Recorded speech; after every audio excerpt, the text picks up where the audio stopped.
Okay, so right here you can see the river. This is going to be the primary area where people are crossing. A lot of times it's going to be, they'll swim over, they'll be on rafts.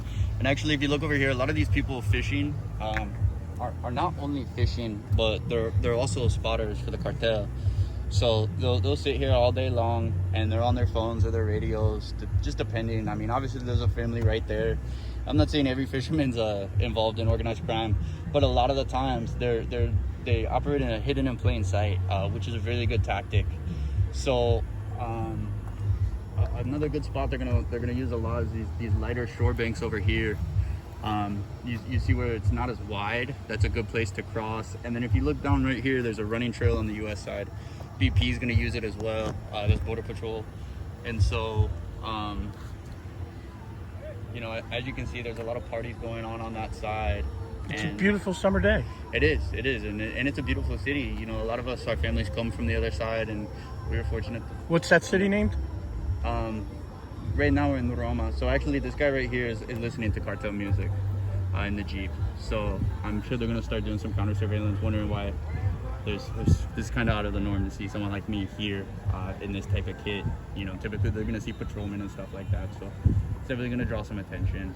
So we won't stay in this area too long because, again, they don't care. They'll shoot at us this way, but we can't return fire in most cases.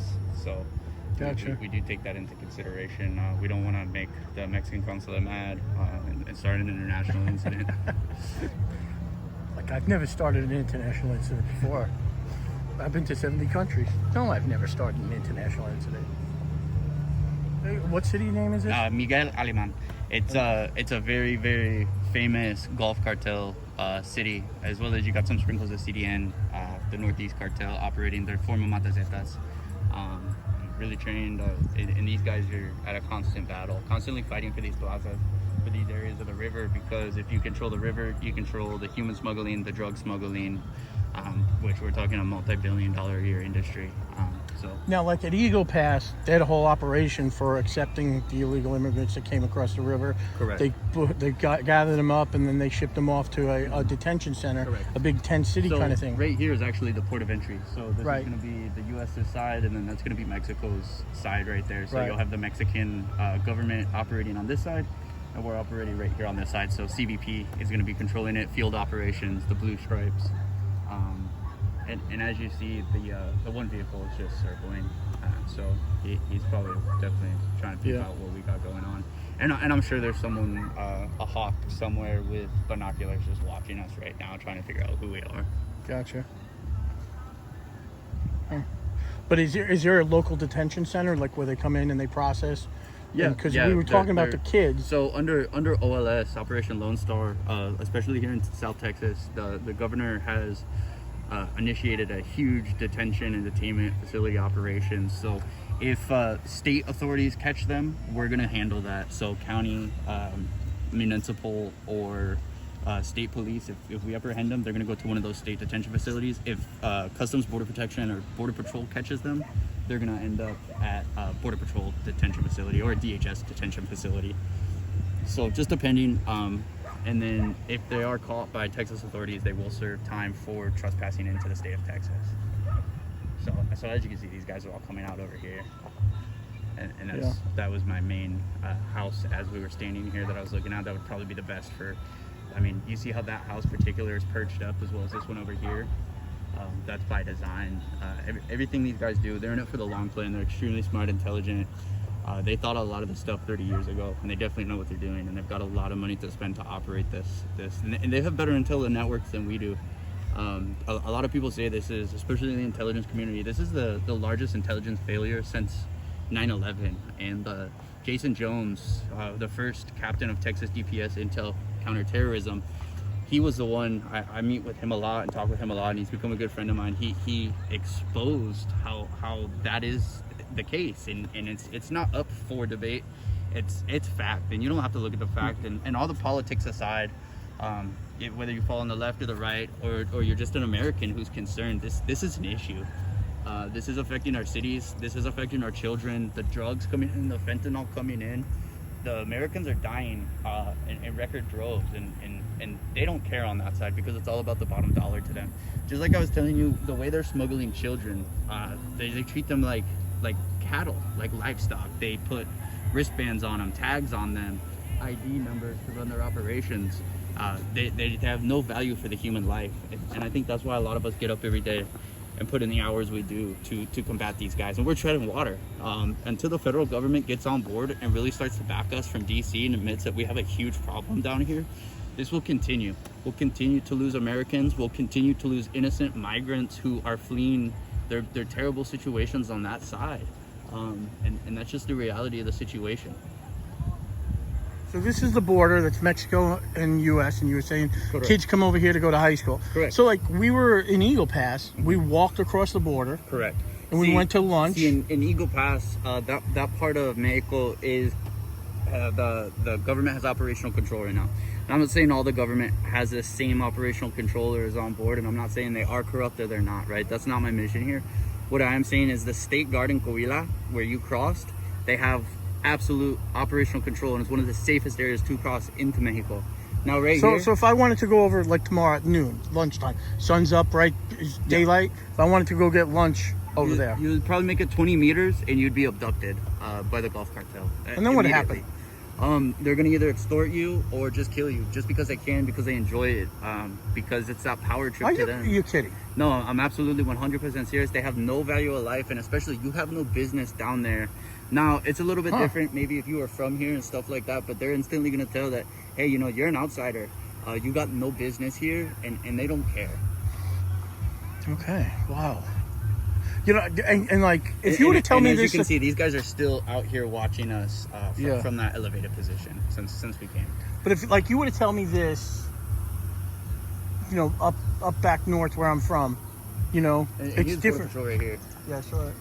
Like, but it's different seeing here and actually being here and actually seeing what you're talking about. Yep. And seeing the same car circling, and this is my 4th trip to the border. Not that that's a lot, so. Yeah. But thanks. Yep. So. Yeah. So different areas, you know, you're going to encounter different things, but this particular city right here, this is probably one of the most hyper-violent areas of the border right now. This is where they're blowing each other up with bombas on the drones, where they're using different types of explosives against each other. It can at times be an absolute war zone over there. Fully automatic, you know, 308 machine guns, all sorts of different things. We even see different types of rocket launchers and stuff like that utilized from time to time. Wow. That's it, right? That's it.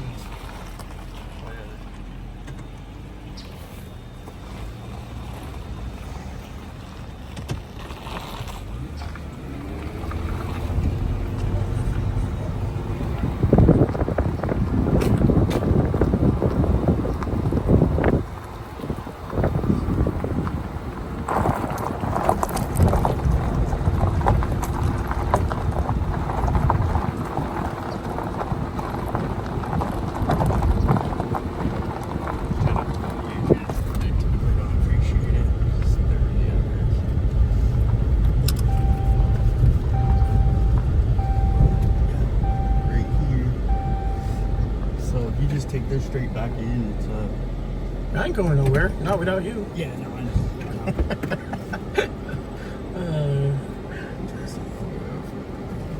It's just right over here.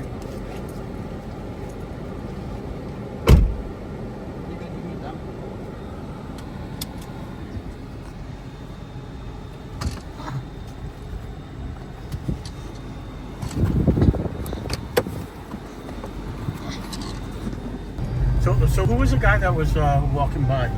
And what he from based on my experience and what I do as an intelligence officer, he was a Gulf Cartel member, a very low level hawk, a spotter basically. He was just coming to see what was going on, and you know, he informed us with not so nice words that, you know, he was going to do what he was doing, and we keep it pushing, and that's fine. That's his prerogative. But one thing that I thought was cool, at least, and you saw firsthand, is as soon as we got down from the car at the first spot we stopped, we were swarmed by law enforcement. And then the same thing happened from a different agency. In the Texas Guard, when we got down at the other spot, we were instantly met by federal law enforcement in the Guard, as well as local county law enforcement, our partners here in the Tri-County. And so they're very proactive down here. Even with everything, Washington refusing to admit there's a problem, Texas, we're proactive here. We are holding it down. we're going to be the first line of defense for Texans. This is our state, this is our country, and we're here for the fight. Where a lot of other states have thrown their hands up because they're overwhelmed, we're just going to keep throwing more resources at it and keep treading water, and that's fine. We're not just going to give up. It's not in the culture here. And so it's amazing to see that, you know, I'm glad to see it. Yeah, sure, they ran up on us twice, not knowing exactly who we were, why we were here, what's going on. It's fine to ask questions. If they didn't ask us any questions, I would have been concerned. Yeah. Because who's to say we didn't clone a law enforcement vehicle? We are in a fully marked unit right now, but still, the bad guys, they clone all sorts of vehicles steal all the time. Exactly. Okay. Hey, this is Roger Farina, Citizen Media News. Also reporting at the border in Roma, Texas, for Indivisible with John Stubbins. We're sitting here talking with some of the law enforcement, telling us about the river and this actual crossing here and the different features of what's going on and all the cars riding across. This is Mexico across here, and we're standing in America. This is the Rio Grande, and it's been pretty darn fascinating hearing the aspect of this border crossing as opposed to the border crossing when we were in Eagle Pass and Sassabee and Lukeville. Totally different. Haven't seen anybody crossing here. You look over here, there's some families fishing. So we don't know. It's just interesting, and you see the good sunset. So thank you very much.